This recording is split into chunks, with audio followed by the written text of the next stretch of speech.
time, hasn't it? Now, the boatload of asylum seekers' arrival on Australian mainland, has the coalition been able to show a vulnerability here for the government, or is the PM showing that Peter Dutton's language is damaging and a pull factor itself for people smugglers?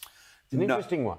It's an interesting one, but the government has sent them all off to Nauru now, and some of the 40 illegal arrivals have already returned to Pakistan. So the government did act resolutely, but Dutton was able to tie it in with a proven reduction in the aerial and maritime surveillance of our coast. So he scored points there, and it sort of feeds into the narrative also of the absurdity and the risk of releasing 140 detainees back into the community without proper protection. So it's a strong narrative for the opposition.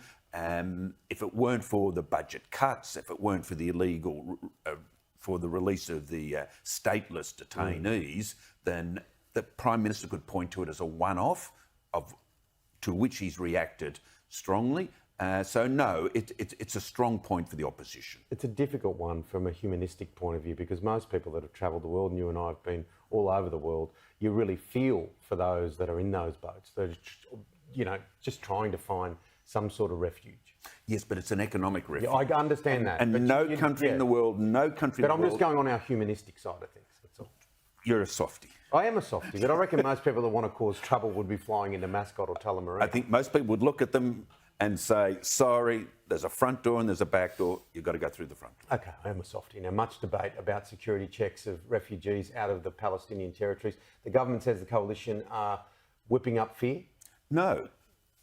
We're taking 2,400 Palestinians from a war zone. There's not the paper checks. And if I'm wrong, I'm happy for the government to explain how they're doing these character and security checks. Should we trust our security officials on this? No, because it's a political move by the government to address stirrings within their Muslim communities. Look, I'm not opposed to taking, obviously, Palestinian refugees on a humanitarian basis. After all, we've taken 2,400 from Israel, but that's a functioning civil society with institutions like police checks, and we've taken 4,000 from Ukraine, for instance. But again, both Ukraine, like Israel, are functioning.